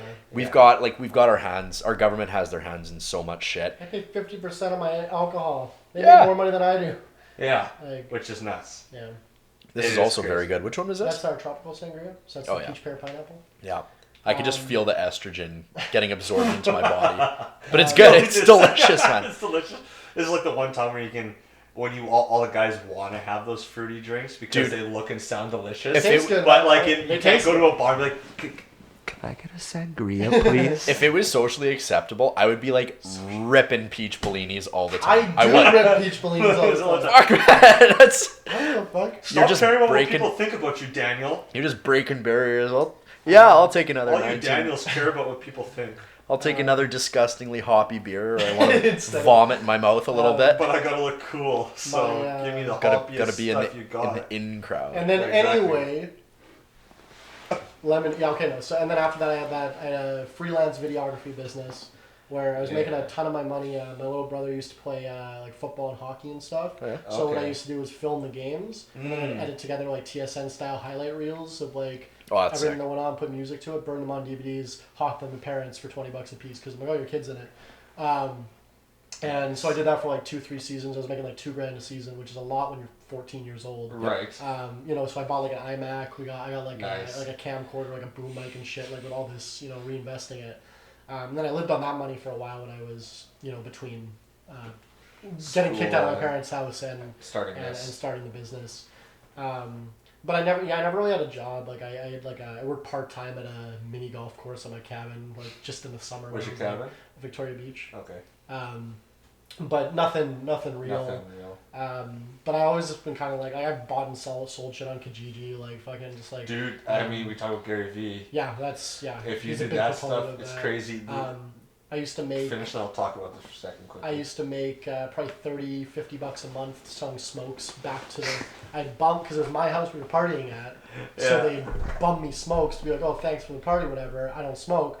Put it behind my ear, put it in my breast pocket, and then when they finished all their smokes when they were wasted, I'd Sell it back to them? Sell it back to them for $1. I probably Nice. make $50 a month like that. Nice. And then I would also had a rule. I'm like, if you want to drink here, wash your empties out, stack them in the pot, like on these flats. So I had people stack them already. I returned them. Yeah. $30 a month on fucking returning empties that There I you didn't go. pay for. Like, You gotta be thrifty. You gotta that's do something. well, it's like my hydro bill, right? Like, Yeah. it's like, Like little efficiencies there. Hey? Legit, dudes, touching on that the Gary Vee thing, you should really watch him. Most people, he hates when he gets called a motivational speaker, and being like a hype guy, but like he speaks a lot of like just super practical stuff. But he talks about flipping, and legit, this dude's Goes to garage if sales every he's not a Saturday. billionaire yet, he's a multi-hundred millionaire Well, at least minimum. VaynerMedia is worth like $350 million. Yeah, and that's so- his main marketing company, but he also has Vayner Sports where he reps like 20 or 30 NCAA athletes that are being drafted every year. Really? And he has Wine Library, his wine store, which is technically his parents' store still. But if they're But doing they 60 ship online million, all the time. if they're doing 60 million Never- 15 years ago, you Never can imagine. mind, probably the YouTube ads he's The, making. U- the the- YouTube. I know a rough idea what he would make off the YouTubes, and he'd be making decent money off that. But anyway, he's doing good for himself. Yeah. The dude is all practical information, so he recommends people who are truly in a hard spot who want to make money go garage sailing.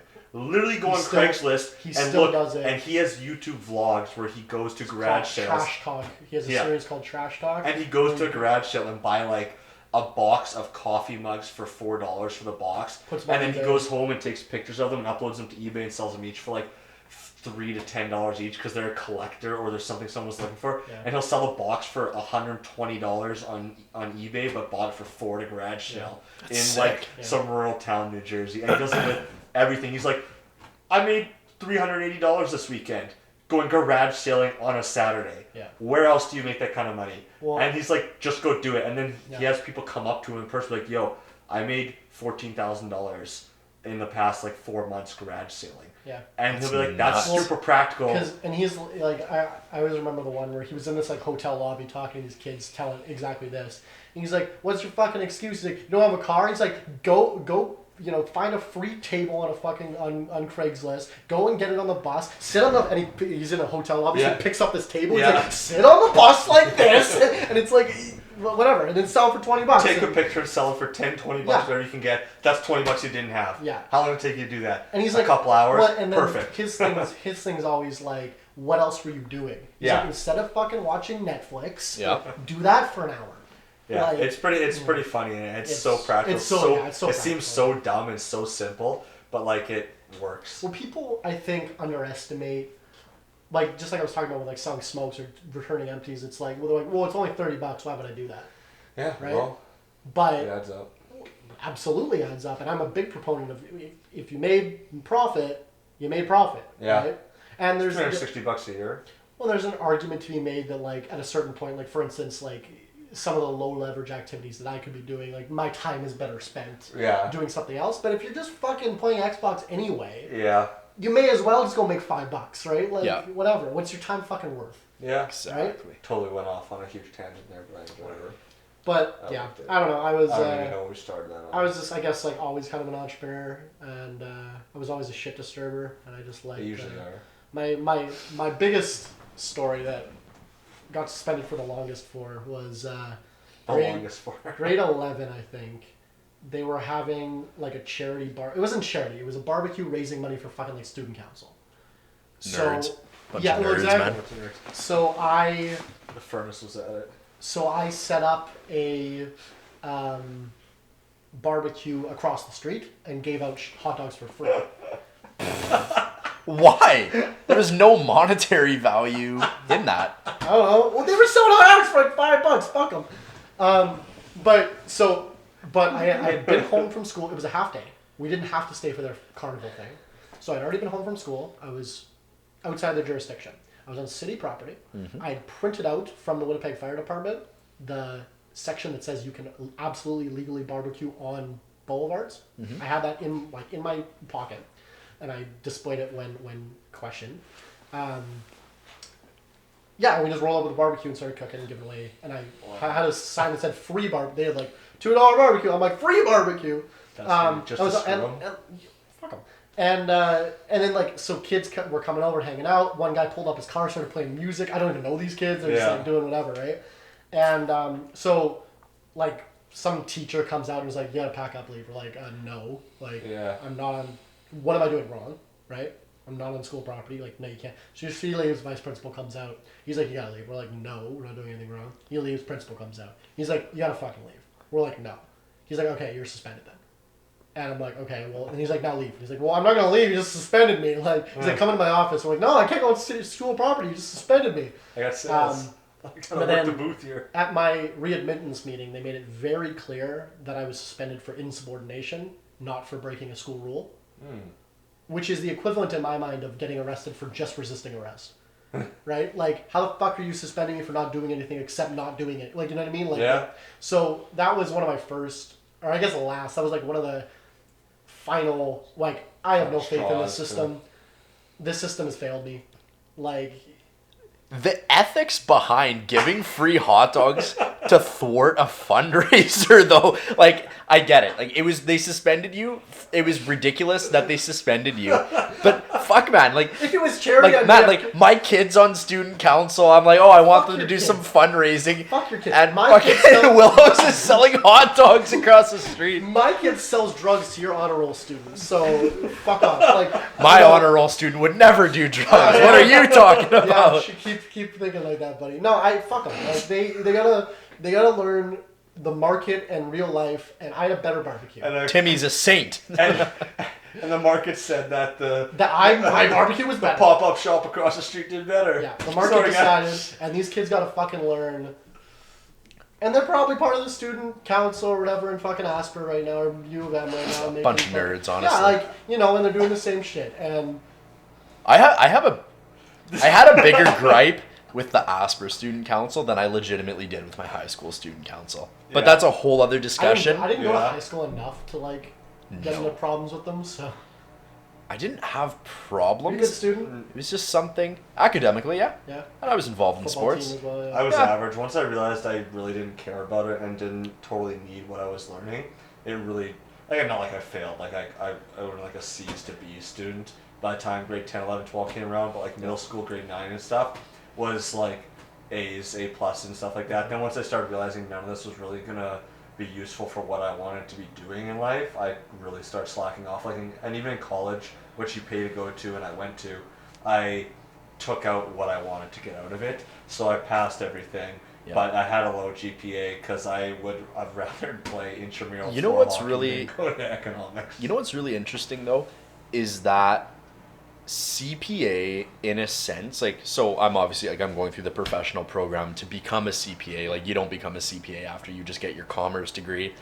That is just a prerequisite to show that you have the well-rounded business knowledge to be in the program. Anyways, the thing I love about CPA and the way that it's structured is that it's based on what you can do, not what you know. So basically what it is if you're given a case, every week you're given a case. It's like a big, here's a business, here's something that's going on, like their controller's inexperienced, like fix this shit and tell me why. Yeah. It's not enough for you to just say, oh, they can't recognize this revenue because these 3 criteria under the reporting framework haven't been met. It's like you say that to show that, yeah, like I know what I'm talking about. But then you go on and you expand and you say, once this happens, here's how it's going to affect their business. Once it's affected that way, you're not going to have enough money to pay a dividend. Your owners are going to be pissed off. You might get fired. X number of people might get laid off. And, you know, here's my case. So it's not just saying, oh, look what I know, which is pretty much how university was. It's look what I know. And how but going another step further is, what I know, this is how it's going to actually have a wider real life effect on things. I always say, like, knowledge is not power, applied knowledge is power. Exactly, and it is applied I'm glad it's like knowledge. that then, because just knowing it is nothing. That's what's going to separate people from who actually do it and people who just can study and remember things. Not to jerk myself off or anything, but just a little bit. You never do that. I was doing this only when you were around, buddy. But that's our thing. Anyways, there was this one case that we were doing, and it's like, here's this company, they're having a cash flow problem, and you work your way through the case and you find out, oh, they're not collecting their accounts receivable, and here's some other issues, and you go all the way through, and like that's where most people would stop. Like most CPA candidates would say, like, oh yeah, they're not collecting their receivables, sales are down, and like they're aggressively taking out their payable, like paying off their payables, and like there's your cash flow issue. But then it was also stated in the case that this company, whether or not it's a real company that they changed the name or if it was just purely hypothetical, we don't know. But they were paying huge dividends to their owners, and their board was just being a bunch of dicks to them and basically just pillaging them for cash and taking dividends. So what I said in my recommendation is like, yeah, you know, accounts receivable, whatever, here's all these issues. But also, you might need to tell your board to chill the fuck out and actually keep some cash in this business, because you're cash poor and you're taking out debt to support your working capital. And now all of a sudden you're having to pay additional cash for interest charges on this debt. And it's just a negative feedback loop. And apparently I was one of 2 people in my entire class that actually understood that you could turn around and tell your board, like what are you guys doing? Chill the hell out. Like, what are you guys doing? Like, this, yeah, sure. Technically, the board represents the owners, and the owners want their dividend. Right. But if they want to keep getting a dividend, you might need to chill out for a little bit. Yeah, 2% higher, but the business goes out of business in 18 months is a lot worse than fucking take a 2% haircut and do it forever. Right? And that's the thing is everybody was missing that. They were just looking at the common knowledge things, and then if you just kind of look at it and you just say like, okay, real life, what's actually the issue? Yeah. And to be frank, take a look away from the numbers and look at what's really happening. Yeah, and to be honest, shitty management is a real issue. Shitty management is like half the reason business fail. That has real monetary issues. The worst. Like, like you're just starting to hire people now, and that is in itself is like right up until this point, until you hired anybody,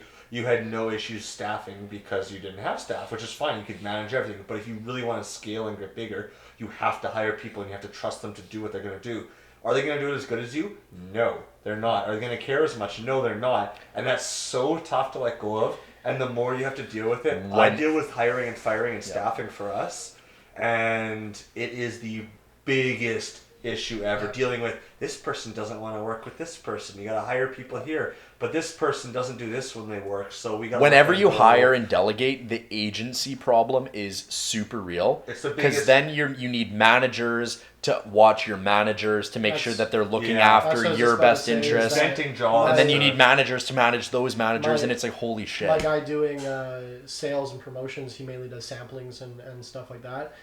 In the summer, we're going to do even more farmers markets. Like, I'm going to have him move into a management role to manage more people doing his job. So he takes half of my job, and then we hire someone to do his job, and then we hire another person to do a lower, like, you know, and it's, and especially with and something then what happens like, when that first guy doesn't show up to the market? He shows up an Exactly, hour late yeah. for whatever reason. And especially when I handcrafted this fucking business out of a block of ice, you know, I get, and like I'm trying to get less romantic, but I'm quite romantic about it. It's like I don't want to fucking see this, you know, get fucked up. I can't have a bad employee representing my company. You know what I mean? So staffing's fucking tough. It's the toughest thing ever. We thankfully found a couple good people, but I'm sure we will find less good people in the future. Which is similar to what your example was there. It's really just the people involved. It's also so difficult. It's also a very real thing that.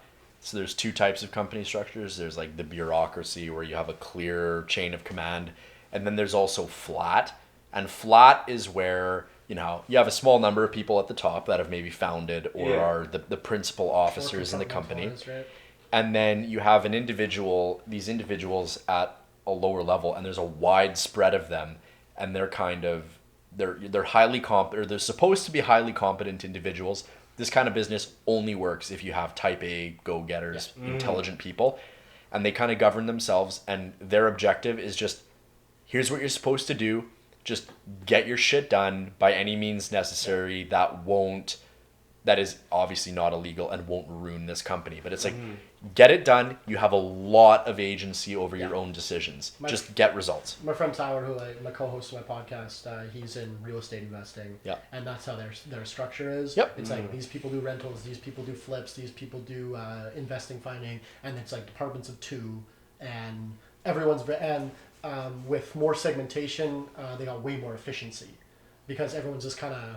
And I'm like that too. Obviously, my business isn't big enough to do stuff like that. But like, I'm really results oriented. Like, if the job gets fucking done, really even if it wasn't how I would have done it, I really don't care. Like, if it gets done efficiently, really that's all that matters. Like, so because I think a lot of bigger businesses, they kind of take people with all these different personalities and shove them into a role rather than working the role with someone's because like my you know, promotions guy, like, he sells differently than I do. He has a different style of doing it. It's a little bit more subdued than mine. It's a little bit both ways get the sale. But if both ways get the sale, and there's some days where he'll outsell me at an event, right? And maybe that's because I'm fucking hungover and texting, and he's not. But either way, dude, that's how the filet fish came to be at McDonald's. I don't know if you know that. No. Super random idea. Ray Kroc. Okay. McDonald's, him and a franchisee, when they had like 10 stores or something like that, and he did a new idea that wasn't meat, that wasn't a burger. Yeah. And he said the pineapple was the way to go, the pineapple burger. And another franchisee said, no, we gotta go fish. We're going with I don't know if it was called filet fish, we gotta go fish, that's the way we gotta do it. And Ray Kroc said, okay, how about this? Like, a month from now on Saturday, you sell yours, I sell mine, whoever sells the most, that's what we're going with. And it came to that day, they did it, and the franchisee, they talk afterwards. Ray Kroc says, so, how many did you sell? He says, I sold X number of filet fishes. Okay, I guess the filet fish is our next burger. Yeah. And that's just how it went, because it might not be your way, but you got to respect that there are other people who have great ideas who can do it just as well, if not better. Yeah. And that's part of the way of stepping out and say, if you can do it better, I realize it's not my way, but if it's better for the company, you got to do it. Well, and I'm starting to admit, I guess, to myself that, like, I'm not good at a lot of things. Like, and, you know, I'm trying to double down on what I'm good at rather than trying to juggle everything that I'm not so good at. Yeah. There's a ton of shit that I'm not good at. Hire the professionals. Hire someone to do what you're not good like at. Like any of the like, I'm terrible at organization. Any of the like bookkeeping, and I always describe, like, I just kind of sprint, and then my partner cleans up behind me. You know what I mean? Like, here's a good story about that. Is the first keg I ever sold to a restaurant, keg of my apple cider. who's at Barley Brothers, rest in peace. But Forever in our hearts and Yeah, minds. exactly. so we're at Barley Brothers, and just for lunch, like I was just, Yeah. between meetings, and I just had like it was middle of the day, and manager was there. I was just shooting the shit with him, and I'm like, yeah, we actually started this business. This was probably 6 months into operation. I'm like, I just started this business. We make wine ciders. So he's like, oh, like we have ciders on tap. I'll like whatever. He's like, when can you come? When could you get me a sample, or whatever? I'm like, I actually have some in the car. In the car. I'll grab it. He's like, yeah, fuck yeah, whatever. So I go give him a sample. He's like, yeah, no, well, and they could be, they didn't have to discriminate because they had fucking 100 taps. So they That was their thing. That was their thing. So he didn't really have to like make, because a lot of restaurants I do like, they're like, well, we don't have tap space, whatever. Yeah. Anyway, so he's like, yeah. So this was like a Friday afternoon or whatever, and he's like, okay, yes, can you sell me a keg? I'm like, yep.